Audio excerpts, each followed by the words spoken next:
Lord, I cry for peace. Purify my eyes to see it. On October 13, 2007, 138 Muslim scholars, clerics, and intellectuals have unanimously come together for the first time to declare the common ground between Christianity and Islam. The open letter entitled The Common Word Between Us and You was given to His Holiness Pope Benedict XVI and other Christian leaders all over the world. Sustain my vision of peace. It shows that the most fundamental common ground between Islam and Christianity and the best basis for future dialogue and understanding is the love of God and the love of the neighbor. On August 6, 2011, the Interfaith Council of Leaders, IFCL of Zamboanga City, which provides a venue for Muslim, Christian, and other faith leaders to reflect, express, and share their views on certain issues that affect interfaith relationships, launched the book, A Common Word Between Us and You, at the Diamond Room, Astoria Hotel, Zamboanga City, Philippines. This one is very important in the sense that the world needs this. Because the message of this book document founded on two basic teachings in Christianity and Islam: the love of God and love of neighbor. To spread the message of this document, and we decided, the Silsila decided to translate it into Sinug language, Tausug language. So we are very proud and honored to present to you this noble contribution of Silsila to the, of course, we talk about the global impact of this one, and we share our contribution in translating this into Sinug so that we can reach the ordinary people in the communities. To reach a wider audience, Silsila decided to republish the document in 3 languages: English, Arabic, and Sinug, the language of the Tausug, in one book. Silsila distributed the book to the people who attended the launching. It's a sign of a new era of hope in relations between Muslims and Christians. The publication of this open letter in Zamboanga City, representing the English, Arabic, and Tausug versions, demonstrates our desire to reach all, especially the Muslim Ummah in this part of Mindanao, where the Tausug language is commonly used in Muslim communities. That was one of the great success of this letter, not only among the Muslims but also among the Christians. So practically, we have a document now that opened the door.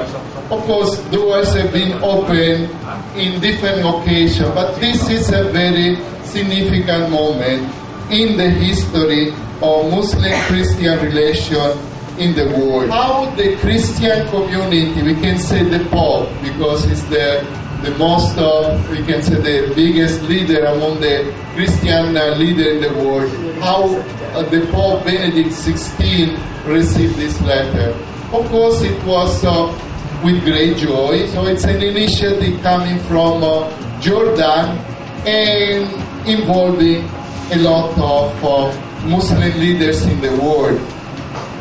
The basic point of this document is a presentation about the love of God and the love of neighbor from Christianity and from Islam. The great joy even for us Christians is that the quotation of the Bible in this document is really faithful according to the Bible. This is very important if we know that among scholars, among leaders, sometimes there are different understanding of the Bible, But in this document, the Bible was quoted as it is from the Old and New Testament. Of course, they choose quotation that are in that line talking about the love of God and the love of neighbors. Members of the IFCL also gave their reactions and opinion regarding the book and its implications for the relationships among people of all different religions. Because we get so tied up with the little things and then we quarrel about interpretation, etc., etc. But when you come down to it, if basically religion is love God, whatever his name is, and love your neighbor, ano pa bang pinag-aawayan natin? Yun ang gusto kong malaman, no? So if we're really sincere, this is something that we can think about. So the message, a common word. What is the common word? The commandment, which is the greatest commandment in Islam, the greatest commandment in Christianity. Love God and love your neighbor. Muhammad Nur Nung Ajihil, a local host of the program Politika y Otra Pa, also gave his opinion regarding the book and invited Silsila Dialogue Movement to be a special guest on an episode of his TV program to discuss the book's rationale and to inform the local televiewers about the book's existence. I believe this is a very, very important book, especially for journalists like us, because after reading this, indeed we shall do our job in informing the people of the importance of such book. The documents here are very important to me, and I think are also very important to everybody. I would like to extend my invitation to you, Father, and any member of the Silsila movement whom you would like to bring. On Saturday, I want you to be my guest in my talk show. Also, I would like you, I am honored to invite you to be with me this coming Saturday. That's the 12th. We are Saturday today, and so it's 6, and so the 12th. I hope you will accept my invitation. I will be honored to have you on that show so that we can talk more about this book. Since the book launching happened in the season of Ramadan, the IFCL gathering also highlighted the essence of Ramadan, which was followed by the breaking of the fast. A common word to me, this is the word of God. God to the Muslims, to the Christians, should not we should not limit the power of God. God is the God of all in the religion, because it is a belief of that there is God. So my Lord is your God is my Lord. Let's all worship to Him and be guided by the moral virtues, and this is what we call the straight path. In the Holy Quran, saying in Arabic version, Kutiba alaykum siyam kama kutiba lalladina min qablikum. So meaning, fasting is also prescribed to you now, to the Muslim, and to those ahead of you, to the Ummah ahead of us. Only there are differences in practices. There are differences in observing fasting compared to what we are now having for today for the Muslim.